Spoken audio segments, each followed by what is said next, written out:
Ouais, sinon, on avait un Allemand à la tête de l'équipe de France, peut-être ça nous plairait pas non plus, après tout. Non, mais après, c'est pas comme si Thomas Tuchel, c'est un entraîneur qui n'est pas un peu clivant aussi en Angleterre. Il n'a pas eu que des grands résultats. Il a gagné certes la Ligue des Champions et ça c'est énorme. D'ailleurs en France aussi il était un peu clivant. Moi personnellement je trouve que c'est un choix quand même très intéressant même si je ne suis pas anglais, j'aurais préféré plutôt Jürgen Klopp et je pense que les Anglais aussi parce que c'est quelqu'un qui est beaucoup moins clivant et qui, à part peut-être du côté de Manchester City, a quand même une très belle cote de popularité et encore en Angleterre. Maintenant, moi je peux comprendre hein, que les Anglais comme Neville ou comme Carragher voulaient plutôt voir notamment Eddie Howe, l'entraîneur de Newcastle, qui était un des candidats aussi.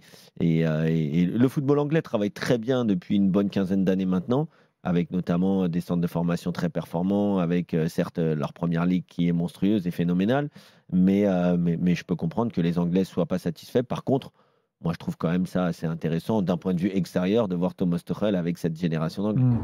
Julien est de retour. Hein, je trouve ça assez étonnant de cette campagne de presse, ou partielle, hein, je ne sais pas exactement, Julien va nous réexpliquer, mais c'est un pays qui a eu du mal, mais qui s'est ouvert et qui en a tiré plein de bénéfices, ouvert aux entraîneurs étrangers. Je parle déjà des clubs.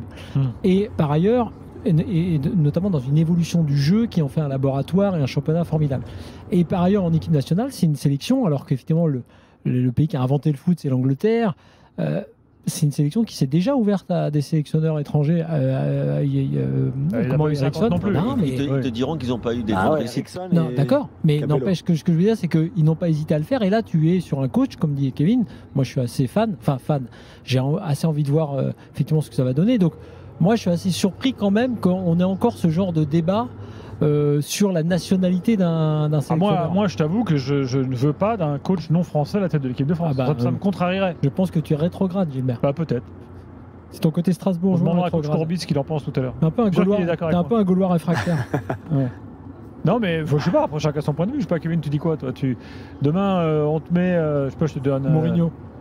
Mourinho à la tête de l'équipe. Mais c'est vrai que bon, après le foot est tout tellement. Moi je comprends l'équipe de France. Moi tu me mets Klopp à la tête des Bleus, tu me mets Ancelotti à la tête des Bleus. Attention parce que si tu me dis Klopp là tout de suite à la place de Deschamps, oui, tu me dis j'aurais tendance à te dire tout de suite oui là. Mais Gilbert, c'est là, tu délires. Et t'as pété Gilbert, t'as pété les plombs.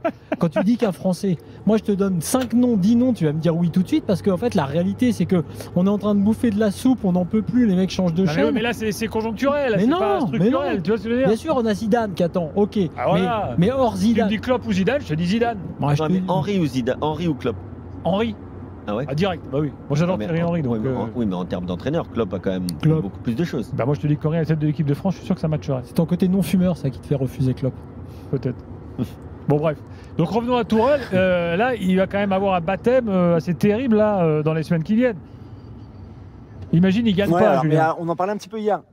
Oui, non, mais on en parlait un petit peu hier avec Polo. Je pense que vraiment parmi les auditeurs, je ne sais pas si tout le monde connaissait cette rivalité. Alors, pas sportive, parce qu'il n'y a pas photo entre l'Angleterre et l'Allemagne en termes de sélection nationale, de Coupe du Monde, nombre d'euros, enfin tout ce qu'on veut. Mais une rivalité historique, bien sûr, forcément, qui remonte à la Seconde Guerre mondiale déjà, que les Anglais n'ont pas oublié du tout. Il y a encore, je le rappelais hier, des chansons anti-allemands ou anti-Allemagne qui sont très régulièrement chantées à Wembley pendant les matchs de l'Angleterre. C'est une vraie haine que beaucoup ont, notamment chez les supporters, on va dire un petit peu ultra-anglais, de l'Allemagne.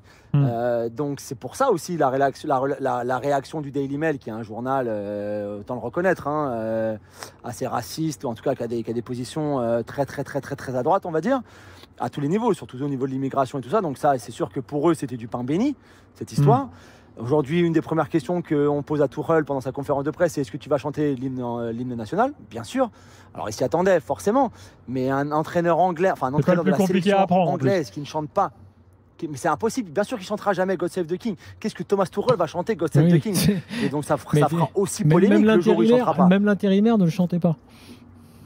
Voilà, mais alors lui, c'est parce qu'il était irlandais. Mais c'est pas grave. Enfin, tu vois, c'est... Mais effectivement, c'est. Mais moi, j'ai plus de mal, si tu veux. La rivalité, je la comprends. Bon, d'accord.